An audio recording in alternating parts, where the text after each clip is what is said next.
Hi, Montse. Actually, it says Montserrat, and we all call you Montse. Is it Montserrat? Is it Montse short for Montserrat?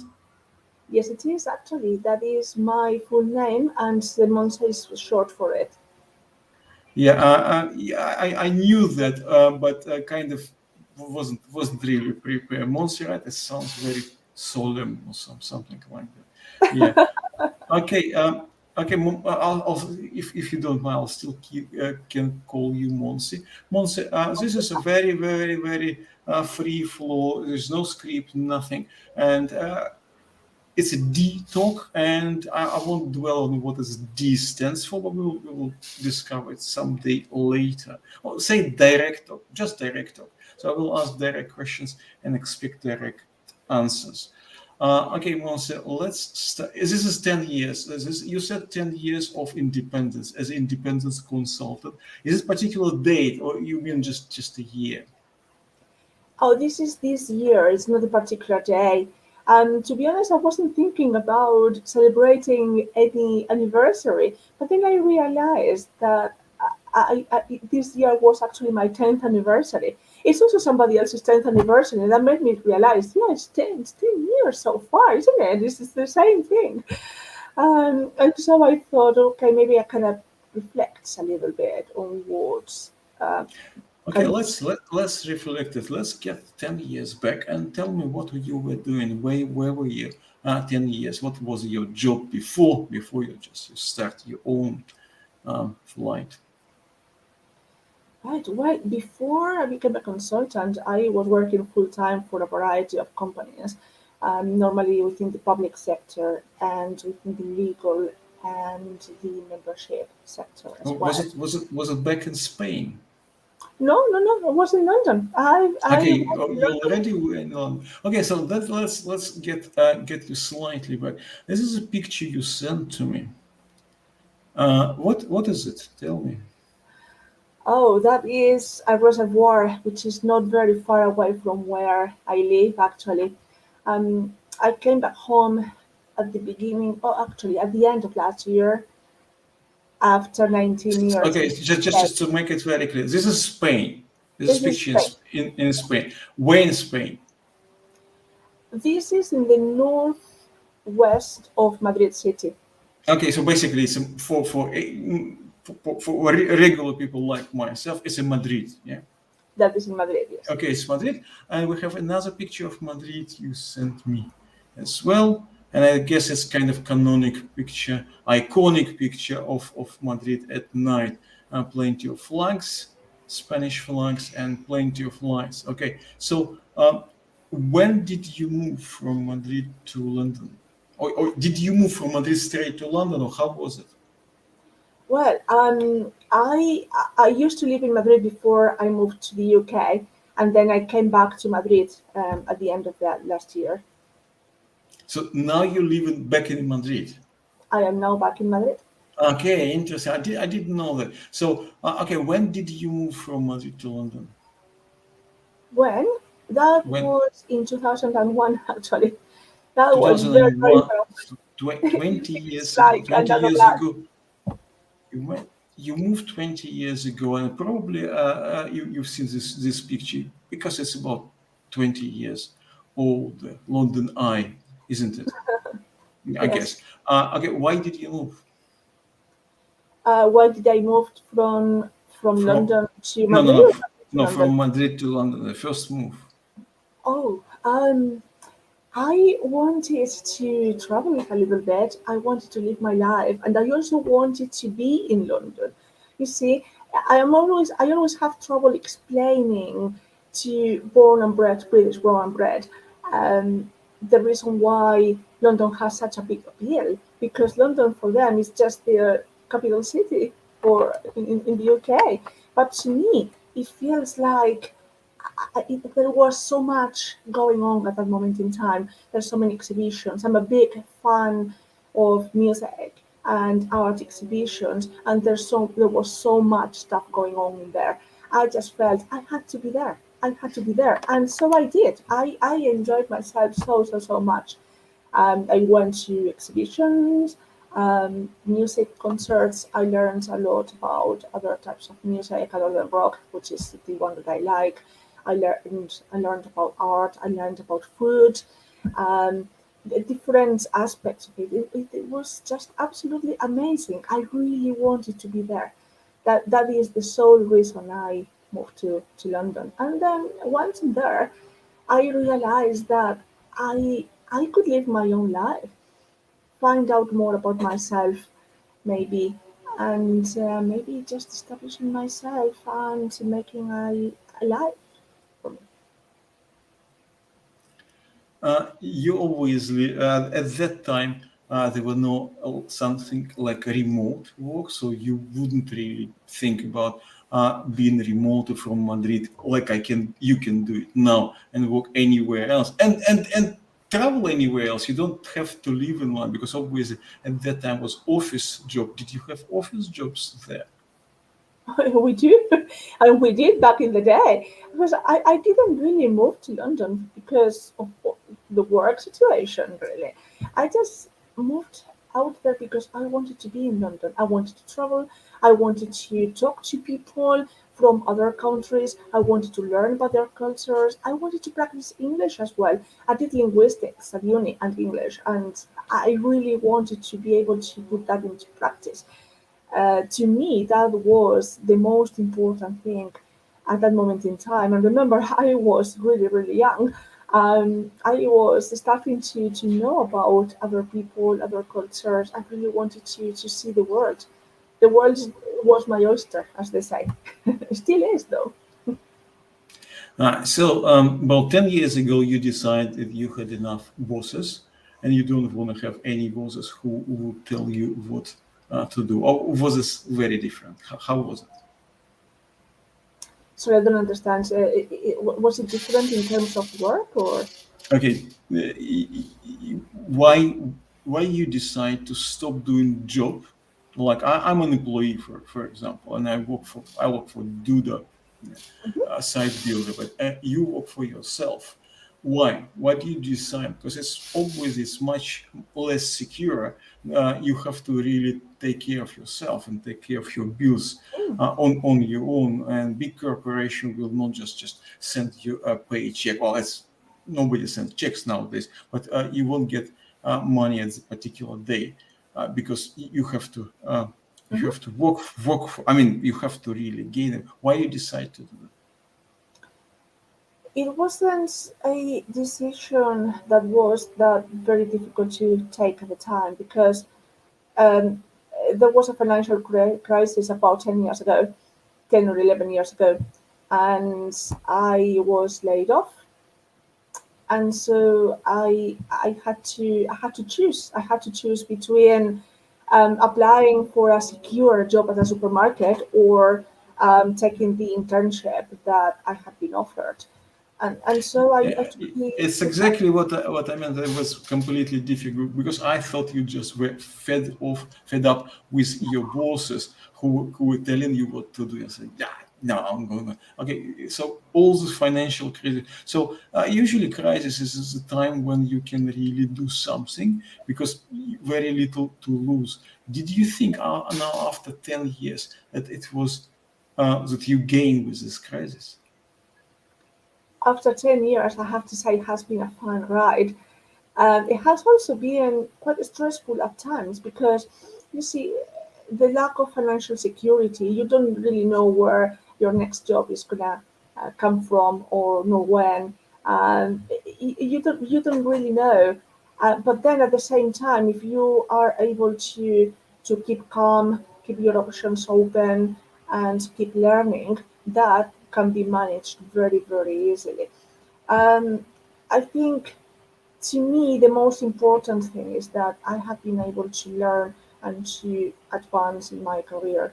So, in the UK, there are different ways to freelance. You can do freelancing or consulting, like most of us do, but you also can take short term jobs like maternity covers or maybe just project work, which is mostly what I have done.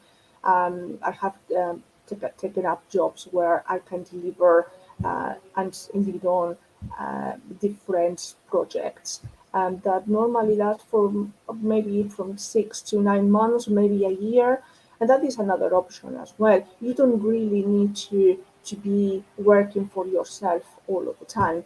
Um, I kept my options open. Like I said, I have had the pleasure of working with lovely people, very knowledgeable. I have been able to learn from, but also just by working in different types of companies and different types of teams. How do you get this kind of jobs? Do you apply through LinkedIn, or you have your own recruiter, or how does it work? I have used a variety of manners. So a lot of the times people would contact me, which was very good, very helpful. Some other times, colleagues or previous people, former colleagues, would actually contact me or point other people in my direction. And a few other times, I would apply myself to specific roles. Who you consider yourself? I'll pick another picture. Hold on. And well, this is you, and this is me, and this is SEO on the beach, famous Spanish conference for SEO. Uh, do you consider yourself SEO? I do consider myself an SEO. That is my first specialty within digital. It's just that I have also had the enough exposure to actually know about the rest of the digital channels, particularly CRM and email marketing and social media, and I have been able to kind of integrate all those channels into the particular projects and specific projects that I've been working on. But SEO has always been my first and foremost my specialty. Yeah, my Is projects have usually been those projects where SEO has had a specific weight. So I have never been away from SEO at all. SEO is very looking at many people. It's a very direct connection with language, and obviously English is not your native language, neither do mine. How does it affect you? By the way, what's the major market? Is it Spanish speaking market, or is it English speaking market for you? I have mostly used my English skills when working. So, I mean, I have been able to use Spanish and French sometimes as well, Do I but speak I have French as mostly well? spoke. I have mostly used English during my So, full so career. coming back to the original question, if it's English-speaking market for SEO and other marketing things, how do you feel comfortable? How much do you feel that English is not your native language? Does it affect you? Do you Yeah, feel that you don't feel that any struggle, for example, because obviously market has plenty of people who are British or in US Americans, Canadians, Australians, even New Zealanders. Do you feel any kind of disadvantage? Because I do. I have to admit I do feel sometimes disadvantage that English is not my native language, and it's very clear it's not. no, no. I have to say, I've never thought about this really. I mean, the first time I thought about it is when somebody else pointed it out that the fact that I am not a native English speaker. But one of the reasons why I have been able to work where I have been working, doing what I have been doing, is because my English level is good. The command of English language is appropriate, is good enough. And I haven't really had any problems that I can remember any at this moment in time, really. Um, Yeah, there are plenty, for example, of great SEOs who is not native English, and is usually is no problem. But I just wanted to know how difficult is coming from Spanish language to get to English SEO market and be recognized, and people they don't really care and everything. So you didn't feel any of disadvantages? No, I fantastic. have felt any disadvantages. I don't know whether I have been disadvantaged though. But it's not something that um, has been made. Yeah, okay, great. Fantastic. No problem about that. Uh, um, 10 years. What can you kind of put all these 10 years and say in a couple of sentences what the most what you learn most out of it? Because I'm pretty sure a lot of people thinking why shouldn't I go and be on my own consultant or freelance or something like that? And I'm pretty sure a lot of people thinking, okay, it's financial insecurity. You didn't have this struggle because you had no choice at that time. But if someone do think should he or she go this way or that way, what would you suggest? You you have to think very carefully about um, becoming a consultant or a freelance. You really have to think very, very carefully about it because the financial situation can be really, really hard, and there are plenty of people doing what we are doing at this moment in time, what I'm doing at this moment in time. Um, I think everybody's circumstances. I think I wrote about this a few days ago. Um, I think everybody's circumstances are very, very different. I chose to be a consultant because I didn't have any other options apart from, um, you know, going through the supermarket route, filling or stocking shelves. Uh, that was about 10 years ago when there were not many other jobs really, and that was my situation. Other people have chosen to be a consultant because they were just really fed up with not having a nice life working balance. That makes sense. But then you really have to plan very well in advance what you have to do, what you want to do, and how you are going to be advertising yourself, what kind of branding that you are going to be doing, how you are going to get those clients. It is tough. It really is tough. Um, Job or get job in an agency or something, but you don't. Would you consider this option just go back and have a job? yeah, definitely, definitely. I'm considering all sorts of options because what I am looking to do is to be involved, deliver, and manage very good projects. So if a good project, a long-term project on a permanent role comes along, then I would consider that definitely. Okay. And if we look at it as a completely other option, so you're now a consultant, would you consider to have your own agency? For example, try to scale what you do? No, I don't think I would actually. I don't think I would. Not this at this moment in time. Um, no, because I think having your own or my own agency would actually mean managing a company, and that is not what I want to do. I don't really know how good I would be at that, to be honest. I am much better at actually doing the job, managing perhaps a team, etc., that rather than managing a company with all that it implies. That's not where my background lies. And I think we were having this discussion with Mary Hines, and a few other people the other day. Actually, somebody was asking people to reconsider when they were thinking about scale, when they're scaling their business, simply because it can actually put your business in a strain, if that makes sense.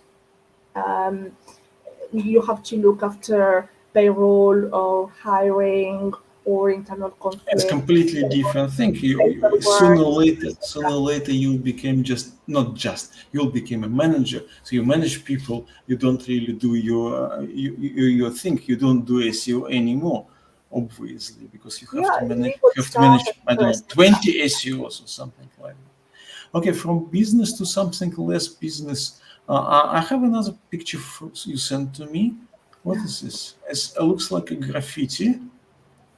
Yes. Is it graffiti where in London, in Madrid? This is in London, actually. This is, I believe, in Camden Okay. Town. Okay. So, what's so important about this graffiti or any other graffiti? Why? Art in general is important, very, very important to me. I am a very big art fan. And one of the things that I have learned in London is that art can take another form which was previously demonized. And so when we think about graffiti, we kind of think about um, people just messing about with a wall or just writing silly things. Whereas if you look at these artists like Beth, for example, you can see, you can just walk around, take a walk in London, Brick Lane, Camden Town, etc., even Holborn, and many other places in London, and you will see real works of art to the point that there are some galleries, some art galleries that are also specializing on that particular aspects of art, not just sculptures, but actually mural art, street art, urban art, however it is that you want to call it. And another picture. For me, it looks very Indian, but might be. I mean, Indian food. I might be wrong. What's about food? Food, it's another form of art, really. It really is. You just don't have one or two or three ingredients and you mix them up and do anything. You mix them up, and when you actually get can actually be something really, really, really good. It's not just eating for the sake of um, filling up your stomach. It's about enjoying the ingredients. It's about knowing that if you actually mix some ingredients up with something else, you get something. If you actually replace one of those ingredients, you get something else. It's also about solving the problem because sometimes you want to make a pizza or a bechamel or what sauce, and you don't have one specific ingredient. How do I solve that problem? Maybe you can actually solve the problem by testing with another ingredient. And this is how some of the recipes that you actually find in restaurants or cookbooks, etc., have been discovered. It's very, very interesting, actually. And it's very similar to SEO as well. When you actually have a website in front of you and you know that something is not exactly seen as you see it's not optimized, you know that there is a serious problem. Um, yeah, you have to find out how best to sort it out. And so there are so many things to take into account, not just the technical aspect of it or the UX Any aspect. chance in a nearest future you will just stop doing it, not stop doing SEO, but you'll switch from SEO and all marketing, and you open your own, I don't know, recipe blog or food vlog, and we'll be just telling people how to deal with when you don't have particular ingredient, and but you still can win. Yeah. Been thinking about that. No, but yeah, but I've been thinking about creating a site only for that specific aspect. The recipes that I have been cooking, I have learned, etc., etc. The picture that you have shown actually is from a um, cookery lesson, a sustainable cookery lesson, and that was a very interesting course because I think there were about two or three lessons actually. So the course was more about taking advantage of what you've got left in the fridge before those things actually go to the bin. Okay, I have very last question. Just I don't know if you buy in the lottery, but being Spanish, you should on for New Year time. And if you won a lottery, say a million euro or £1 million, even better, what would you do? I'm not with money. How you spend your money doesn't matter. What would you do with your life? How would I spend my money in terms No, no. of How you spend your money is your problem. I don't want to know. No, no. What you gonna do with your life? Are you gonna stay as a consultant? Are you gonna do a recipe vlog? Or you gonna just retire and travel around? What you gonna do? I think I would spend my money traveling. Well, the minute I can do that, obviously, one of the things that I do when I do travel is actually finding out more about the food and the art and music in the Why you stop? where it You comes. So stop this doing is what I would independent? do. Why you will stop doing independent marketing consulting? I I would stop doing that if I find a a good job, a good permanent job.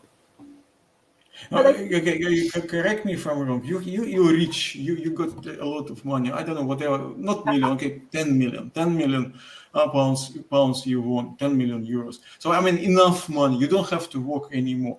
Will you still be doing SEO and all this stuff? Yeah. Why? yeah. I mean, I love what I do.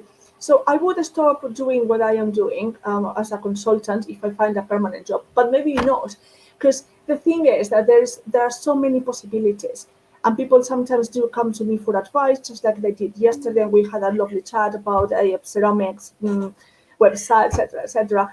It's something that even if I had lots of money, I wouldn't stop doing because that is part of myself. This is part of what defines me as a person or as a professional. I don't know, but I know I wouldn't. That's what I would like to say. This is a great closing. So just try to do what you're happy to do. Doesn't matter if you have a lot of money or not. Okay. Thank you very much. And hopefully we can do it again. And hopefully we'll meet again as we did in Spain. And thank you very much for everyone who is listening. And you can write the comments down there, ask any question. I'm pretty sure Montse Cano will be very open to answer any questions. Thank you very much for having me. It has been a lovely chat, and hopefully see you.